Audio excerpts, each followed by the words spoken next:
Hi, and welcome to Geno's Picks, where, as always, brick and mortar looks good on daddy. As I dropped by the lovely, incredible Rift TV studios last week, where I may have put a rift between you and your bookie after a 3-1 week against the spread, in which I will point out another rift, the one between reality and anyone who brags about being a great gambler. Trust me, there are people who are really good at it, and they are called professional gamblers.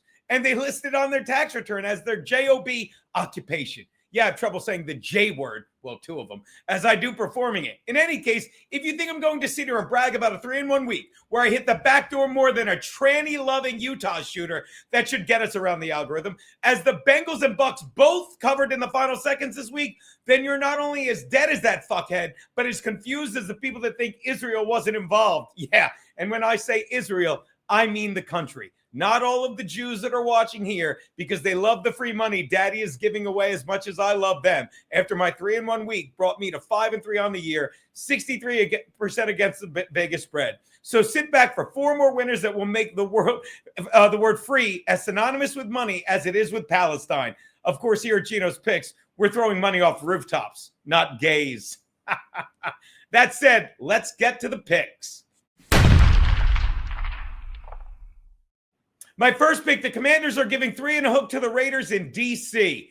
Okay, I have some bad news about a certain QB status for this game. And if you think I'm talking about Jaden Daniels of the Commanders with a knee injury, who's questionable, well, you're wrong. No problem there is Washington QB Marcus Mariota could probably start for a few teams in the league, with the Raiders topping that list, which is why the status I am talking about is the healthy one attached to Raiders QB Geno Smith, who's certain to start for Vegas. Yeah, and that's great news for Commanders fans, as he's been terrible all season. And while Daniel's status is up in the air and no sure thing, one sure thing is that every time Smith puts it in the air, it will come down in the hands of a defender, as evidenced by last Monday night when he only completed 3 downfield passes, all of them to my Chargers. Because if you haven't realized it yet, Las Vegas fans, Smith's primary target is the opposing team's secondary. Yeah, that's why I see the Raiders winning a third of their games this season against teams in the bottom 4th of the league. Meaning the only thing that'll get fans through this season every Sunday is a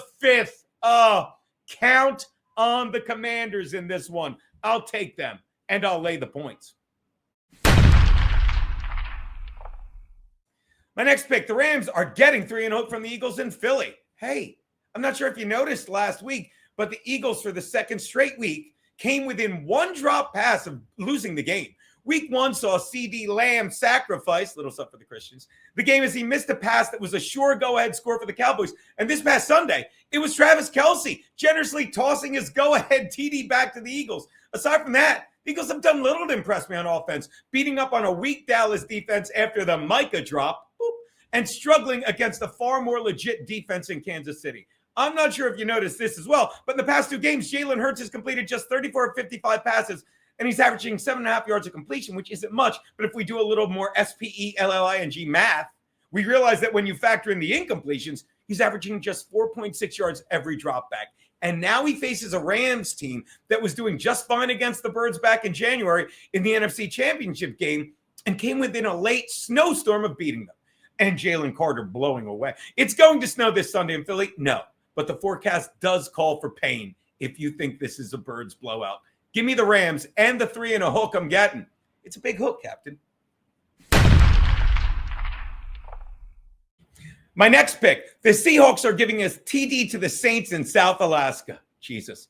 Hey, remember last week in week 1 when I told you to put your money on a road favorite coming off a losing season and laying a TD in the Cardinals? And they covered. And then last week, we're on our show Better Believe It, we said the Niners were a lock despite being down their starting quarterback and so banged up on offense. Yeah, and they covered. Well, this week, I'm telling you to lay another TD against a team with a journeyman QB and a questionable running game. And by questionable, I simply mean that it's the injury status of Kenneth Walker and Charbonnet of Seattle every week. Because while the opponents keep changing, one thing remains the same. The Saints' terrible coaching staff of head coach Kellen Moore and DC Brandon Staley. And the reason I don't mention who their offensive coordinator is, and you don't know either, is because they have no offense to coordinate. And maybe it's time to point out the only thing worse than the coaching staff and the offense is the front office, who most likely set up this disaster so they could get hometown boy Arch Manning, who's a perfect fit for the Saints. Because just like their QB Spencer Rattler and Tyler Shuck, he plays like a backup college quarterback. Give me Seattle and I'll lay the touchdown as we continue to ride the failure that is Brandon Staley. Which brings me to my Double Your Money Monday night bet. The Ravens are giving 4.5 to the Lions in Baltimore. Hey, how good a game did Jared Goff have last week, throwing for 5 TDs and 334 yards against the Bears? I'll tell you, so good that you forgot his stinker opening week when he threw one meaningless late TD in the fourth quarter against Jordan Love and the Packers. And you'll notice I didn't say against Caleb Williams and the Bears, because considering the way Williams plays in Detroit, it would be insane to say he's against them. I mean, as if his Thanksgiving Day turkey, where he made a pig of himself, swallowing up the final 40-odd seconds of the game on one play. He made new head coach Ben Johnson look like a giant turkey in front of the offense he once coordinated. Williams picked up where he left off, looking completely lost in the second half, and the Lions ran away with it. Not saying he looked terrible. He did. But I'm pretty sure I saw Johnson on the phone with Mitch Trubisky. I'm kidding. Of course, Mitch is loving life in Buffalo. And while you may not know who the backup in Chicago is in Tyson Bagent, Johnson sure does, because he fits his scheme way better than Williams. Johnson likes a guy that follows a game plan. The only game plan the improvising Williams seems to know is Yahtzee.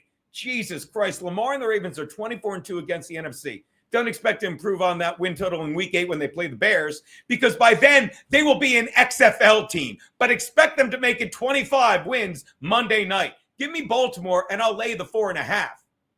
Those are Geno's picks.